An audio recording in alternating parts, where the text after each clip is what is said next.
तो दोस्तों आज हो चुका है 24 जुलाई दिन शुक्रवार और आज दिन भर की तमाम बड़ी अपडेट्स के साथ हम हाजिर है हमारा विशेष कार्यक्रम लेकर खबरें बाजार की। गिरावट के साथ बंद हुआ भारतीय शेयर बाजार। आज सेंसेक्स और निफ्टी दोनों लाल निशान में हुए बंद। निफ्टी 102 अंकों की गिरावट के साथ 23,767 पर हुआ बंद, तो सेंसेक्स में 331 अंकों की आई गिरावट 76,059 के आसपास हुआ बंद।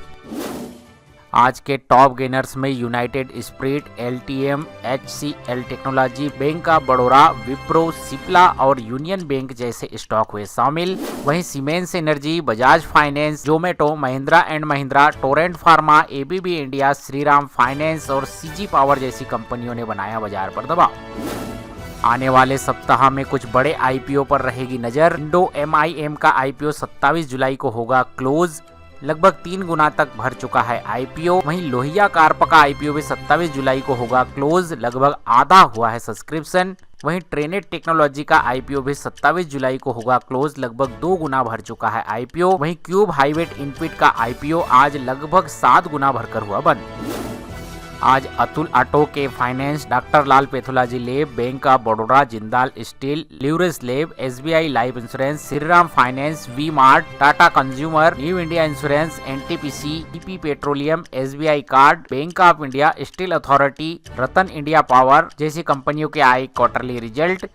तो कल IDFC first bank, SBFC finance, 5 star business, AU small finance bank जैसी कंपनियां करेंगी क्वार्टरली रिजल्ट पेश। आगे आने वाले दिनों में Coforge, Manba finance, Coal India, Indus Tower, Tata power, RR cable, Tata chemical, home first finance, Usha Martin, हुडको और जेके पेपर जैसे कंपनियों के क्वार्टरली रिजल्ट पर अगले सप्ताह में रहेगी बाजार की नजर। बैंकिंग सिस्टम की लिक्विडिटी घाटे में। आरबीआई के ताजा आंकड़ों के अनुसार बैंकिंग सिस्टम की लिक्विडिटी 2,884 करोड़ के घाटे में पहुंची। यह जून के बाद सबसे कम स्तरों में से एक मापी गई। सेबी में बड़े सुधार की सिफारिशें। संसदीय समिति ने सेबी बोर्ड का विस्तार और वरिष्ठ अधिकारियों के लिए 2 वर्ष का कूलिंग ऑफ पीरियड बढ़ाने की सिफारिश की। मिड कैप और स्मॉल कैप में चयनात्मक खरीदारी पर बाजार की नजर। बड़ी कंपनियों की तुलना में कुछ मिड कैप शेयरों में बेहतरीन प्रदर्शन देखने को मिला। विदेशी संकेतों का असर बाजार पर। कच्चे तेल की कीमतों और वैश्विक अनिश्चितताओं का भारतीय बाजार पर असर बना। निवेशकों की सतर्कता बढ़ी। तेल की कीमतों और वैश्विक अनिश्चितताओं के कारण निवेशक फिलहाल बड़े दांव लगाने से बच रहे हैं। विदेशी संकेत अभी भी दिख रहे हैं कमजोर। वैश्विक तनाव और महंगे कच्चे तेल से बाजार में अस्थिरता बनी रह सकती है। निवेशकों के लिए विशेषज्ञों की सलाह। विशेषज्ञों का मानना है कि फिलहाल गुणवत्ता वाले शेयरों में चरणबद्ध निवेश और जोखिम प्रबंधन पर ध्यान देकर ही करें निवेश। डीसीबी बैंक के Q1 के नतीजे हुए घोषित। प्रोविजन घटकर 570 मिलियन, पिछली तिमाही में 690 मिलियन रहा था। वहीं पर ग्रॉस एनपीए सुधरकर 2.4% और एनएनपीए 0.8% पर आया, जिससे एसेट क्वालिटी में सुधार देखने को मिला।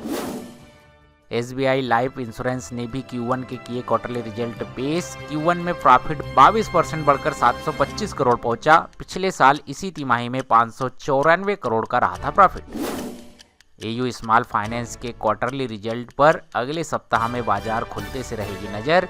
Q1 के quarterly result AU small finance bank करेगा पेश।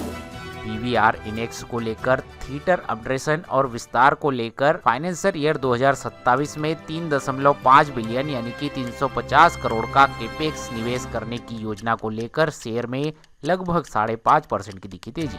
अडानी एनर्जी सॉल्यूशंस आंध्र प्रदेश में ग्रीन हाइड्रोजन और अमोनिया प्रोजेक्ट्स को पावर देने के लिए लगभग 8,500 करोड़ का बड़ा प्रोजेक्ट हासिल किया। अतुल लिमिटेड को लेकर आई खबर। बोर्ड ने एमसीपीपी और एमसीपीए फैसिलिटी के लिए 167 करोड़ के नए केपेक्स प्रोजेक्ट को दी मंजूरी।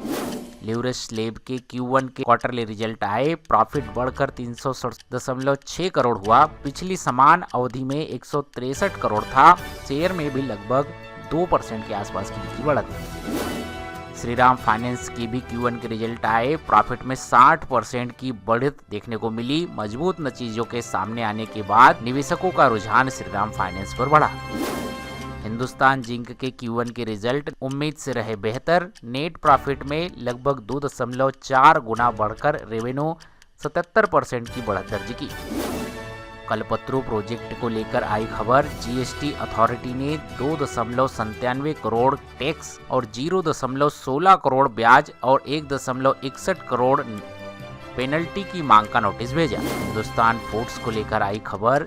सिलवासा स्थित फैक्ट्री में बाढ़ के कारण कामकाज बाधित होने से उत्पादन अस्थायी रूप से हुआ प्रभावित। जी पावर इंडस्ट्रीज को लेकर आई अपडेट। कंपनी के वैधानिक ऑडिटरों ने 14 अगस्त 2026 से इस्तीफे की मांग जताई है। क्रूड ऑयल को लेकर अपडेट। रेड सी में तनाव और हूती हमलों के चलते कच्चा तेल $100 प्रति बैरल के ऊपर निकला। ग्लोबल आईटी सेक्टर में देखने को मिला दबाव। गूगल और टेस्ला में एआई स्पेंडिंग को लेकर बड़ी चिंताओं के कारण अमेरिकी टेक शेयरों में गिरावट दर्ज की गई। एचडीएफसी बैंक को लेकर आया अपडेट। अमेरिका लॉ फार्म द्वारा सिक्योरिटी उल्लंघन के संभावित मामलों की जांच के चलते एचडीएफसी बैंक के शेयरों पर मार्केट की पहली नजर। SEBI mutual fund PMS framework को लेकर आई अपडेट। सेबी ने म्यूचुअल फंड्स के लिए नया म्यूचुअल फंड पीएमएस फ्रेमवर्क प्रस्तावित किया, जिसमें न्यूनतम निवेश सीमा 25 लाख रुपए रखने का सुझाव रखा। मणिपाल हेल्थ का आईपीओ 29 जुलाई से 31 जुलाई के बीच खुलेगा। आईपीओ के जीएमपी में 25 रुपए का दिख रहा है लिस्टिंग गेन, लगभग 4 से 4.5% के लिस्टिंग गेन का अनुमान। इंडो एमआईएम के आईपीओ में अच्छा सब्सक्रिप्शन के साथ जीएमपी में भी दिख रहा है लगभग 34 से 35% का लिस्टिंग गेन का अनुमान। लोहिया कार्प के आईपीओ में 3 से 3.5% तक के लिस्टिंग गेन का अनुमान। 27 जुलाई को आईपीओ में पैसा लगाने का रहेगा आखिरी मौका।